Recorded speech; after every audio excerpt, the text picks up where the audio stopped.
Hi Inside Crypto people, how are you doing? It has been a long time since you've just seen my face on camera. Today is a special podcast because we're going back to one of those long forgotten shows that we used to do back when we were covering token news, Solana news, and Polygon news. So today we're just covering broadly crypto news. I'm not going to babble on too much longer. Let's get straight into it. Alright, so today's first story is Bitcoin Frontier Fund launches Accelerator to boost Ordinals adoption.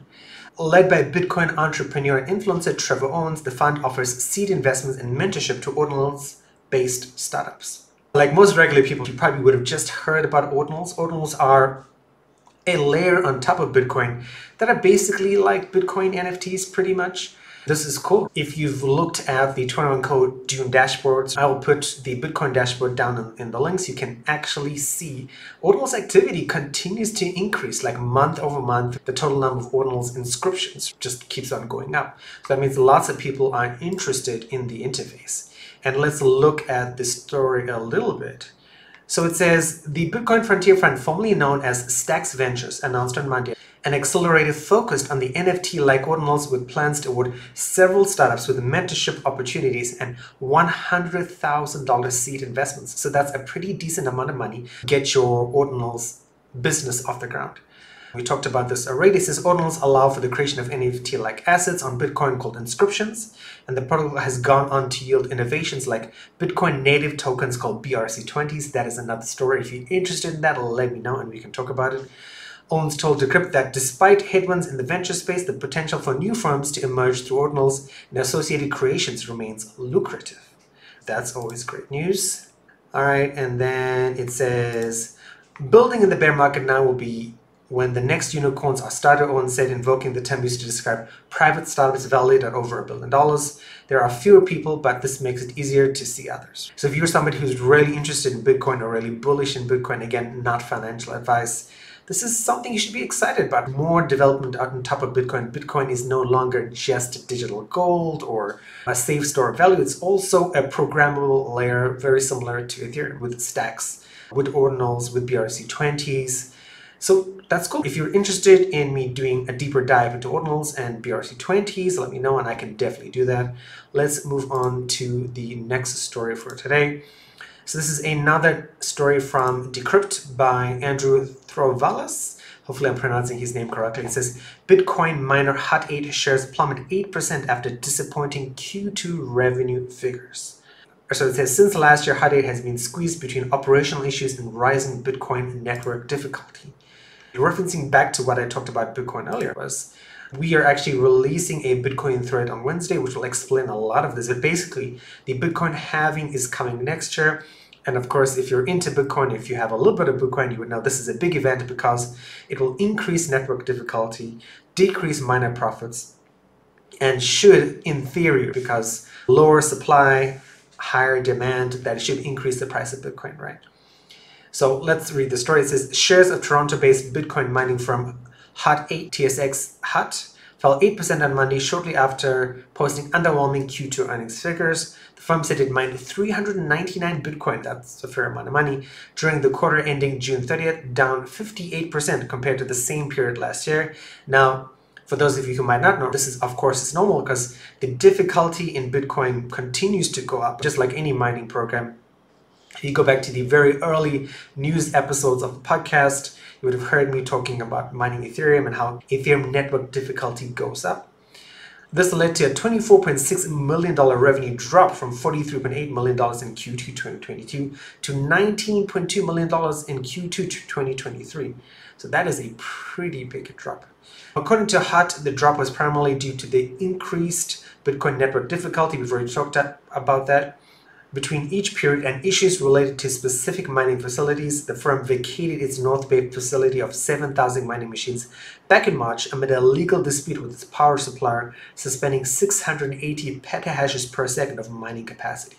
Again, this goes back to North America and what's going on there, and not just North America. Pretty much all over the world, there's still some skepticism about Bitcoin mining, whether using renewable energy or not using renewable energy, and how this impacts the environment. There's a lot of research out there. I'll let you guys dive into that on your own.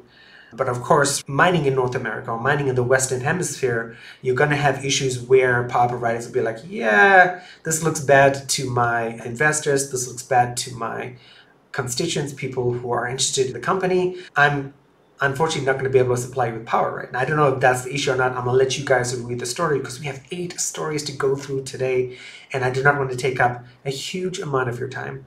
Don't forget, all the links to today's stories will be down in the show notes. So if you're listening on the podcast app, if you're watching the YouTube video, you can click on all those links and let me know what you think. You can comment down in the YouTube video, comment down in the podcast app of your choice. All right, today's next story, of course, is especially for all of you who are very passionate and interested in cryptocurrency, or maybe you have friends who are just getting into cryptocurrency. The FBI has warned that scammers are increasingly offering services to say, hey, oh, did you lose your Bitcoin keys? Did you lose your crypto? Did your MetaMask get hacked? Don't worry, we can help you. And you'll see this all over YouTube, all over Reddit, all over Twitter as well. So this is something to be very careful about. Starting at the top level, if you have a hardware wallet and you lose your keys, in 99% of situations, your crypto is gone. So you have to be careful. My hardware wallet and my keys and my password are all written down on a piece of paper. They're in a place and I can give them to my partner. Well, my partner has access to them. So if something were to happen to me, she would have access to it. When it comes to MetaMask, when it comes to other sort of software wallets, right? If you lose your password, if you lose your private key, your crypto is unfortunately gone.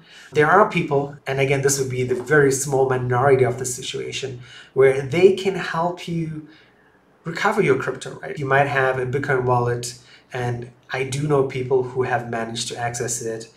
Again, these kind of people usually take a fair amount of your crypto. So if you have $200,000 in Bitcoin, they're going to take $50,000 just for helping you. So again, you make out with 150, so that's pretty good either way. But definitely be careful.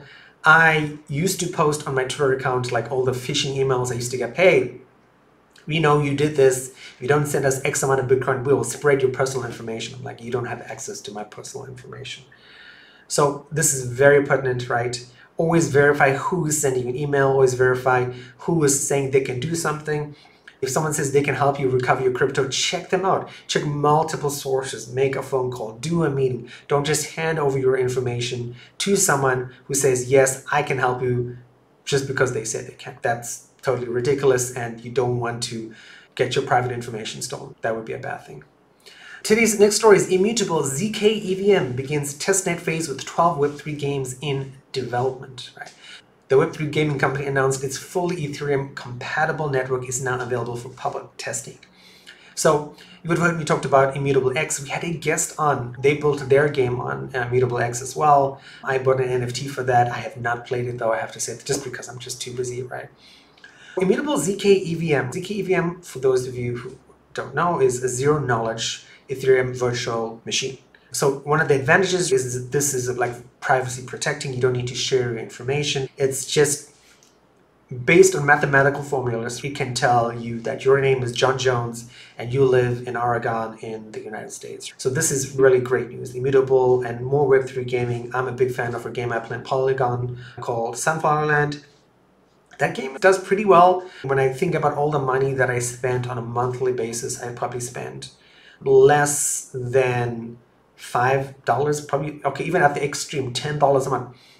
Thinking about your typical MMO, you would spend more than that or about that same amount of money. And for something that's fun, something that doesn't require a lot of my time, something that fits my work schedule. But anyway, let's get into today's story. So this is Web3 gaming platform Immutable has commenced a public testing of its Immutable zkEVM in collaboration with Polygon Labs. Okay, there we go. So they're building a Polygon solution. Work on zero-knowledge Ethereum virtual machine zkEVM network began in March after Immutable announced a partnership with Polygon Labs. Fantastic for Polygon, fantastic for Immutable. Polygon's own holy grail Ethereum scaling zkEVM hit mainnet on March 27th. In an August 14th announcement, Immutable said its zkEVM will give game developers access to lower development costs and the security and network effects that come with the Ethereum ecosystem. So that's one of the downsides, going back to my example of Sunflower Land, of being on Polygon, is that it does have a much smaller user base. And that's a trend going back to the 21 Shares analyst calls, where they talk about a lot of people are moving to Ethereum to take advantage of the network effect, that there are thousands or hundreds of thousands of people using the network. In March, Immutable's co-founder and president, Robbie Ferguson, said zkEVM is aimed at increasing ownership rights for Web3 gamers. So that's great. All right, our next story for today is HBAR rallies on Fednow edition of Hedera-based drop. The token has now jumped nearly 50% over the past 2 months. Again, this is a really cool story because we had the SVP of communications at Hedera on the podcast. You should definitely go check out that episode if you have a chance. Just go to YouTube, go to videos, and you'll find it over there. Her name is 𝔻𝕦𝕝𝕝𝕣𝕟. You Google her, you'll find her and the podcast. It was really fun.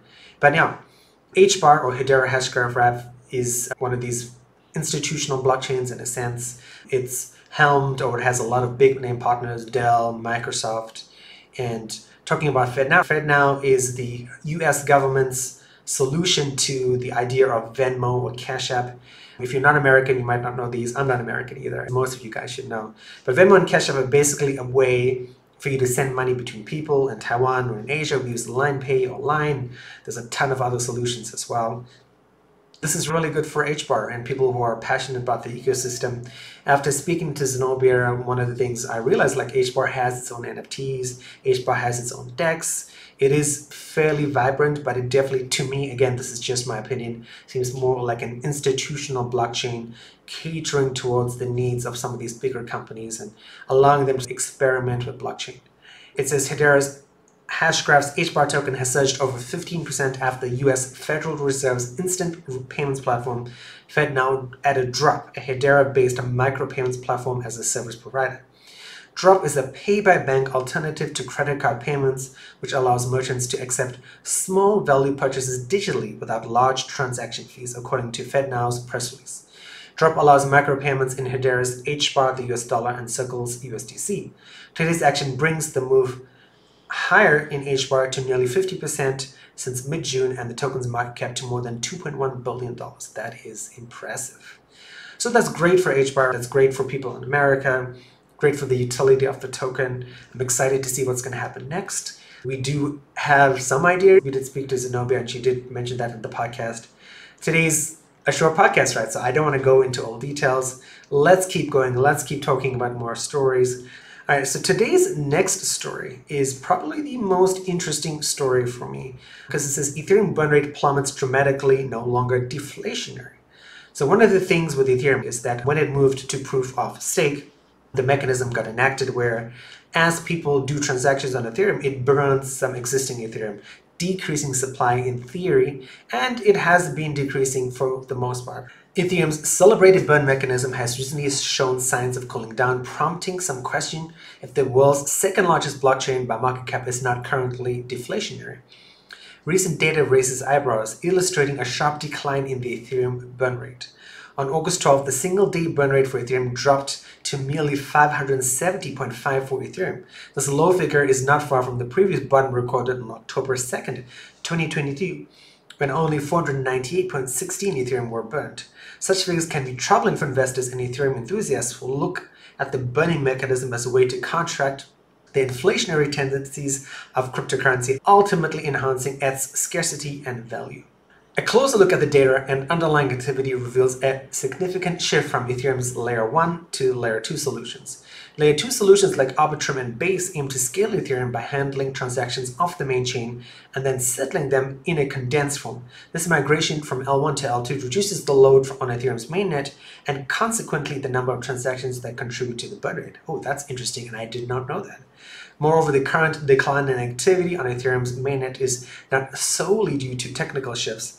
An equally crucial factor is the waning interest of institutional investors in the Ethereum space. So I wouldn't say it's just institutional investors. One of the things I would say is that overall, the interest in crypto I've seen personally has declined over the last 8 months, right? 2023. I mean, with due cause, we had Terra, Luna, we had FTX, we've had hacks.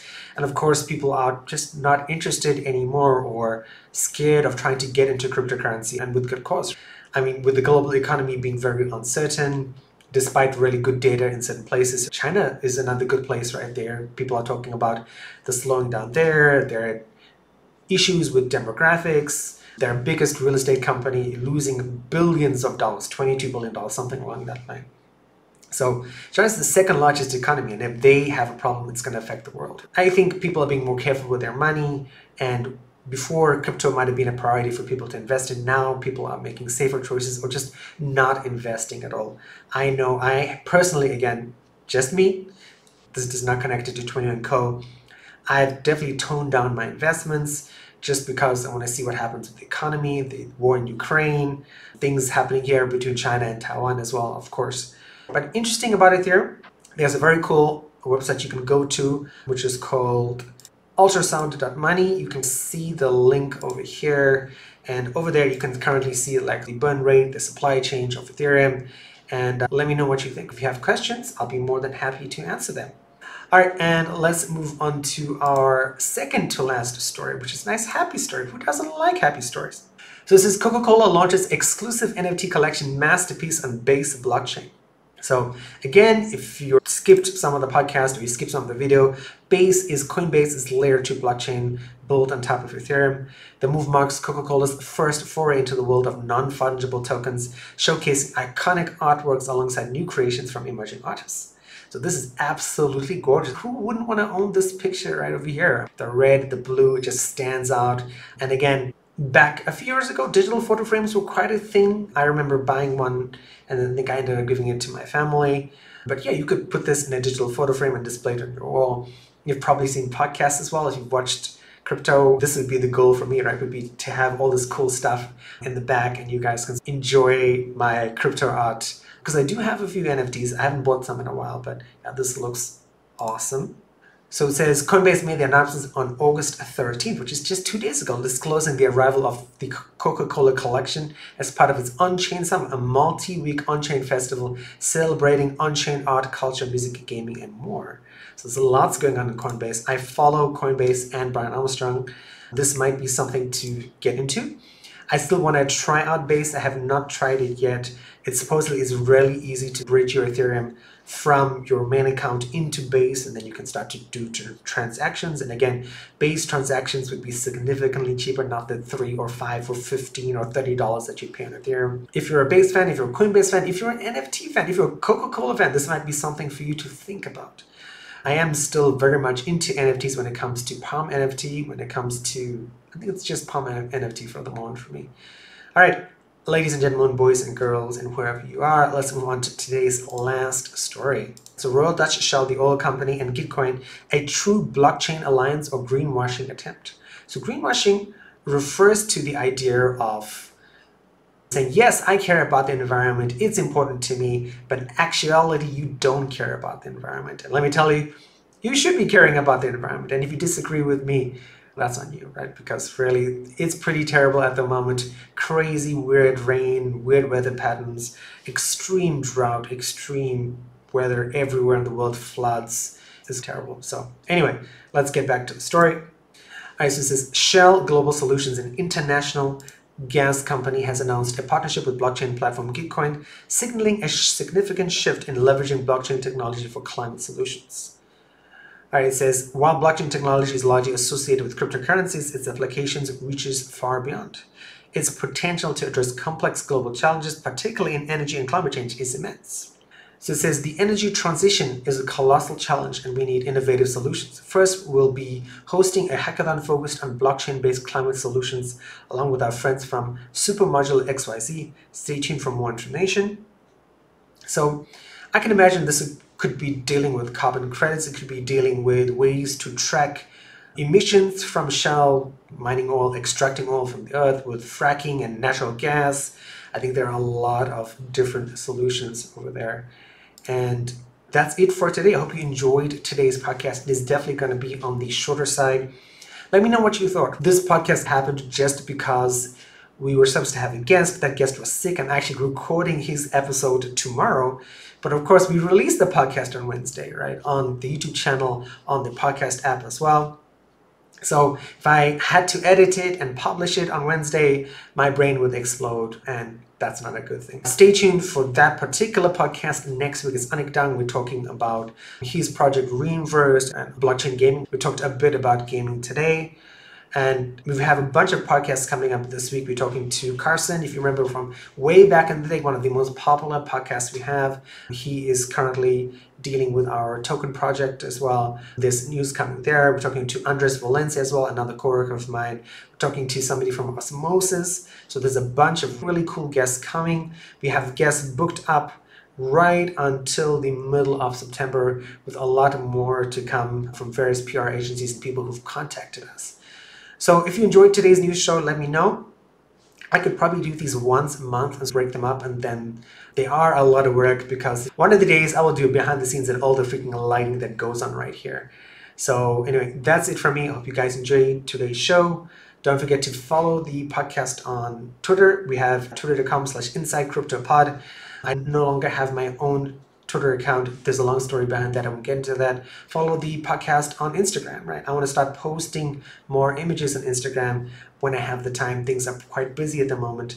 But yeah, follow us, subscribe, comment, check out the 𝔻𝕟𝕒𝕝𝕅 LinkedIn and the Twitter page, and let me know what you thought about today's episode, and then we'll talk to you guys later. Bye, guys.